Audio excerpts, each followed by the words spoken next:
Kings and Queens. As Andrew swung his suitcase over the gap and stepped down onto the platform with Millie at his side, he realized that, not for the first time that weekend, they had made a mistake. The moon and stars were obscured by a veil of gray clouds, leaving the only light sources a flicking electronic timetable suspended above the platform and the weak glow of an aging floodlight on the opposite side of the station.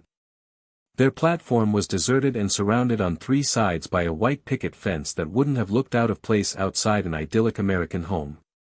The only other objects of note were a signal at the end of the platform, behind which was a level crossing gate and a plastic information board, the notices inside masked by moss. "Where are we?" Millie asked as the train doors slammed shut behind her.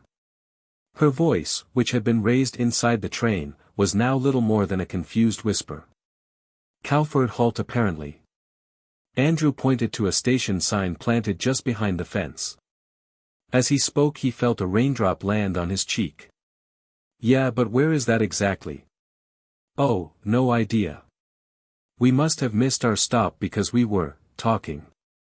Talking wasn't the right word for it, but he knew Millie would understand what he meant. The signal at the end of the platform changed to red as the train departed.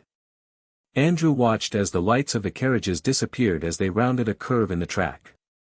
As they did so he realized that the darkness around the station was absolute. There wasn't the distant glow of a street lamp from a nearby town nor any sign of civilization. The road that connected to the level crossing was bathed in darkness. It was as if the station had been situated within a void. "What's that noise?" Millie asked as she tightened her coat. Andrew was going to joke that the sound was probably his stomach, when he heard it himself. It sounded like a low-pitched bell being rung and was followed by a sound that resembled an air horn. He peered into the darkness around the station and realized that the sounds were surrounding them. "Don't know. It could be church bells maybe. Like a distant church. At this time of night?" Millie asked. As the rain started, Andrew checked his watch and saw that it had just passed 10 p.m.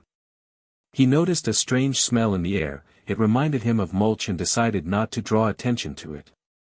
"I'm going to work out the train times. If we go back one stop then we can then change for London Bridge. You can get your tube from there and I'll get my bus."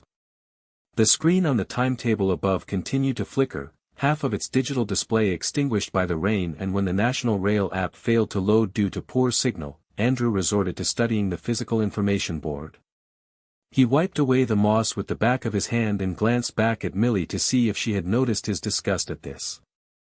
The station floodlight cast her a wide shadow across the concrete platform.